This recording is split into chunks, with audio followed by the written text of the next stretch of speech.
I just found out my husband might have cheated on me with my now dead best friend, and they might even have a child together, but he's insisting it's not what I think. I, 33 female, don't even know where to start.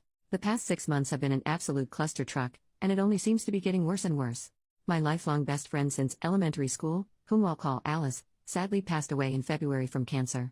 She had a 2-year-old daughter who went into the custody of Alice's mom after she passed away, who I'll call Alexis.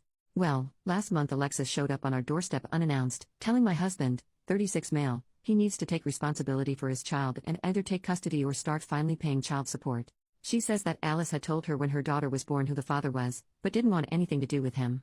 To answer the inevitable, Alice was a traveling nurse and made a lot of money, which is the only reason I can think of for why she didn't go for child support. During this conversation my husband had the worst panic attack he's ever had, so we had to end the conversation before I could get more details. My husband's story is, I don't even know. He said that Alice's daughter is probably his, but that it isn't what I think. Almost 3 years ago we threw a large housewarming party as we just moved into our dream home, after I finally finished residency and was set to make real money for once. Alice was in town and set to be at the party, but I was called into work before she got there. I didn't get back till after 3 a.m., party was winding down, my husband was passed out upstairs, and Alice had already left the party, which at the time I did find strange as we hadn't seen each other in months.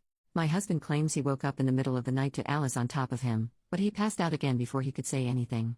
He claims he never told me because he was worried I wouldn't believe him, which I don't know if I do.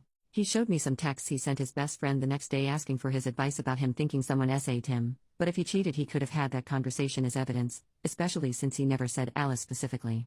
Ever since the party he has been very distant with Alice, and after she had her daughter he would even find excuses not to be around the house when she would visit at all. I don't know if that's because he cheated, or if Alice did actually SA him and this was his trauma response. Honestly Reddit, I don't know what to do. I've known Alice since we were children and she had never come across as that kind of person. But I've also known my husband for over a decade and he's not once ever given the inclination of a cheater. He's an attractive guy and I've seen the looks he gets at the gym and he's never even given more than a glance. What the hell should I do? How do I figure out what the truth is here when Alice isn't even around to defend herself? She never even implied she liked my husband, let alone want to sleep with him. I told my husband he needs to get a DNA test before anything is decided on the child's part, but in the meantime he needs to move out while I think about what I'm going to do here. Update the same day. After reading through many comments and talking to a lot of you, I've come to my senses and the realization that my husband is being truthful. My best friend SA'd him. Several people pointed out that with Alice not liking my husband, if it was an affair, she would have told me when she was dying, if only to separate us. You're absolutely right. I was there, in the room while she passed. I held her hands for days, we talked about so much. If it was just an affair, she would have told me. But if she SA'd my husband, she wouldn't have said a word.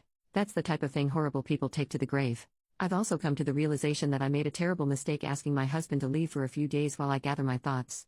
Not to make excuses, but losing my best friend to cancer, a long cancer fight at that, was brutal. To say that I was devastated wouldn't do it justice. That it happened only 6 months ago, I'm still feeling it every day. So to have this thrown on me? It's like I'm losing her all over again. Either she betrayed me, and screwed my husband, or she betrayed me and SA'd my husband. Not only have I lost her, but now I've lost the good memories, an entire lifetime's worth. It was impossible for me to look at him and not also see her, and be struck with the horror and realization of that loss all over again. I felt I needed to be able to break down, grieve, and think without the fresh wave of loss I got every time I saw him.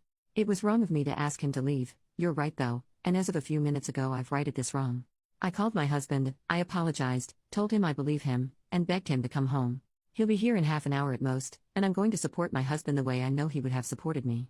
I've been an off and on Reddit user for several years, and sometimes the advice given on subreddits like these can be a bit hit or miss. But today you guys did good. You've helped me realize not only that I was wrong and being stupid at that, but that I was hurting the person that needed me the most. I was selfish. I have no idea what we're going to do as far as the potential daughter is concerned, but I can assure you we'll deal with it together. It's going to take a lot of time, and probably a lot of therapy, to grieve this new loss. I feel numb now, as though I'll never cry again. My best friend SA'd my husband, which means she was no friend of mine. She flaunted it, coming to my house, sitting with me and gabbing. She brought her child here, trying to rub it in his face, right in front of me. She tortured the man I loved, and I was an unknowing party to it. I feel sick to my stomach over how many times she came over, just to hold it over him. I'm honestly at a loss on how to make that up to him. If you all have any ideas, please feel free to give them to me. I think I'll need all the help I can get. Tomorrow I'm going to take a leave of absence from work, just until we can figure out our next steps, and we can get our heads on straight. Thank you everyone.